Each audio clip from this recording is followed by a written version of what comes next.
भारतीय मजदूर संघ कार्यालय डीडीयू मार्ग नई दिल्ली में भारतीय प्राइवेट ट्रांसपोर्ट मजदूर महासंघ द्वारा राजकुमार झा आईपीएस रिटायर्ड अतिरिक्त कमिश्नर दिल्ली पुलिस के सम्मान में एक समारोह का आयोजन किया गया और उन्हें उपयुक्त लेबर यूनियन की दिल्ली इकाई का चेयरमैन घोषित किया गया है।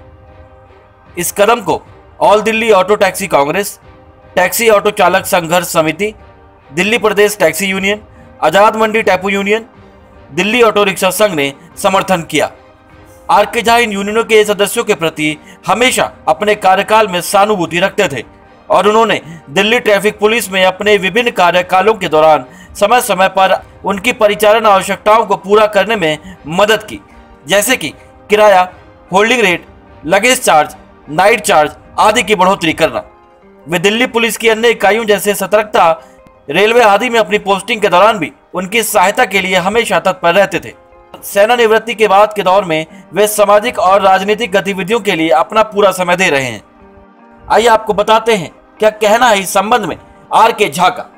नमस्कार, स्वागत है। मैं हूं विजय ओझा, वॉइस ऑफ ट्रांसपोर्ट में आपका स्वागत करता हूं। इस वक्त हमारे साथ आरके झा जी हैं, जो अपने रिटायरमेंट के बाद इन्होंने भारतीय मजदूर संघ ज्वाइन करा है। आइए बात करते हैं और जानते हैं कि क्या प्लानिंग्स हैं, क्या विचार हैं इनके मन में और क्या किस लिए इन्होंने भारतीय मजदूर संघ ज्वाइन करा। सर, स्वागत है आपका।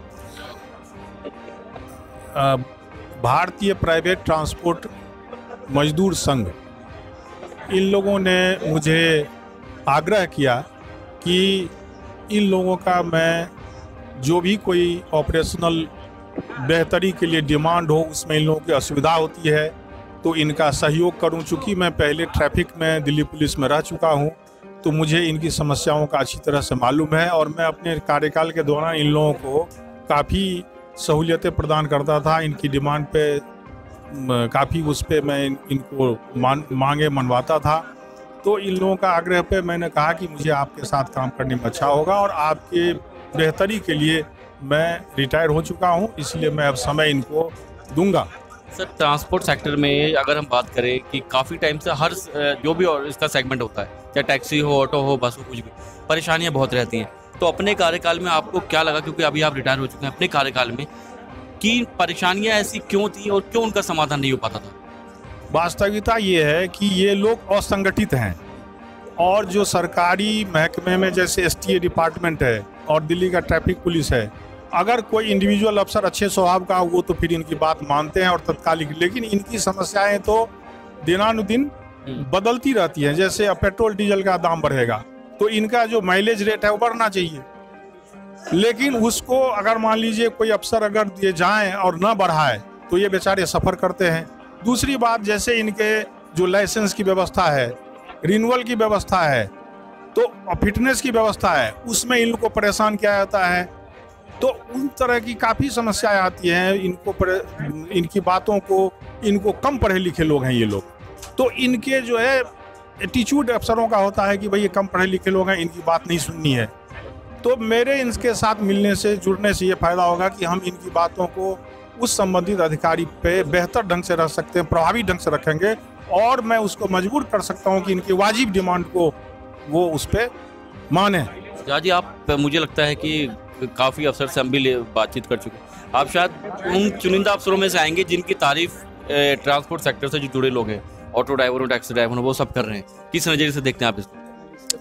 चूँकि मैं बड़े ईमानदारी पूर्वक इनके साथ मैंने एक भाईचारा का और प्रेम का संबंध रखा और इनकी हमेशा इनकी समस्याओं के प्रति जागरूक रहा, तो इसलिए इनसे इन लोगों की मेरे प्रति आस्था बढ़ गई और इसीलिए ये हमको पोस्ट रिटायरमेंट में इन लोगों ने कहा कि आप हमारे साथ जुड़िए, हमारा मार्गदर्शन कीजिए। मैं इसको बड़ी अच्छे एक मौका मानना चाहता हूँ, इसको मानता हूँ कि मुझे इन जो सफरर लोग हैं ये लोग, इनके बेहतरी के लिए मुझे मानव सेवा का एक मौका मिला है। मैं इसको बड़े अच्छी नज़रिए से देखता हूँ। किन समस्याओं पे, आखिरी सवाल पूछ रहा हूँ, किन समस्याओं पे आपका खास फोकस रहेगा? मेरा जो मुख्य फोकस होगा, पहले तो इनका जो माइलेज रेट है, सबसे पहली इनकी समस्या माइलेज रेट की है। दूसरी समस्या इनको थोड़ा सा संगठित करने की, जैसे ड्राइवर बैज की ज़रूरत थी, यूनिफॉर्म की ज़रूरत थी, इनके ऑटो टैक्सी ड्राइवर के शेल्टर की ज़रूरत थी। अब दिल्ली में एक जगह मुश्किल से इनको शेल्टर मिला है, जगह जगह पे इनका शेल्टर होना चाहिए। इनकी इस तरह की जो ऑर्गेनाइज करना, इनको व्यवस्थित करना, ताकि इनको कोई परेशान न कर सके, इनका डॉक्यूमेंटेशन प्रॉपर हो, ये और इनका जो वाजिब रेट है किराए का, बढ़े हुए डीजल और पेट्रोल के दाम को रखते हुए, उसके मध्य। तीसरा मेरा एक जो पक्ष है, अभी नहीं लेकिन मैं इस पर विचार करने जा रहा हूँ कि ये ओला उबेर वाली जो कहानी चली है वो कहीं न कहीं एक मैं उसको इंस्लेवमेंट मानता हूँ कि वो एक तरह से विदेशी कंपनी अपनी एप्लीकेशन देखे हमारा ही लोगों का पैसा वो खा रही है।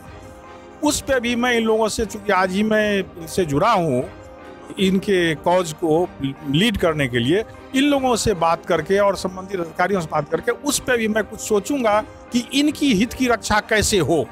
सर राजनीति में आएंगे, अगर सारे ट्रांसपोर्टर सारे यूनियंस मिलकर आपको कहते हैं कि आप राजनीति में आए, तो क्या विचार है इस पर? देखिए, इन लोगों का प्रेम है, यही लोग यहाँ वोटर हैं, यही जनता है।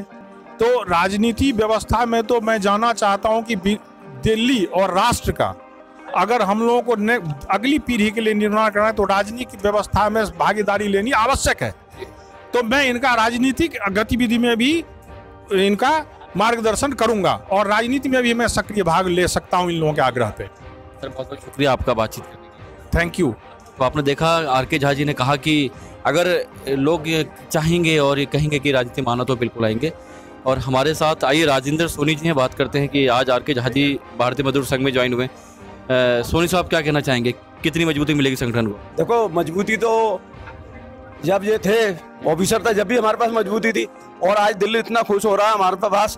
पहले दिल्ली के कोई आईपीएस ऑफिसर हैं तो हमारे बीच के अंदर ट्रांसपोर्ट के अंदर वो आ चुके हैं। जितना मैं झा साहब का, आर.के. झा साहब का धन्यवाद करना चाहता हूँ, वो भी मेरे लिए थोड़ा, क्योंकि मैं 30-35 साल से दिल्ली के अंदर काम कर रहा हूँ और कम से कम 15 साल से मैं झा साहब के बारे में जानता हूँ।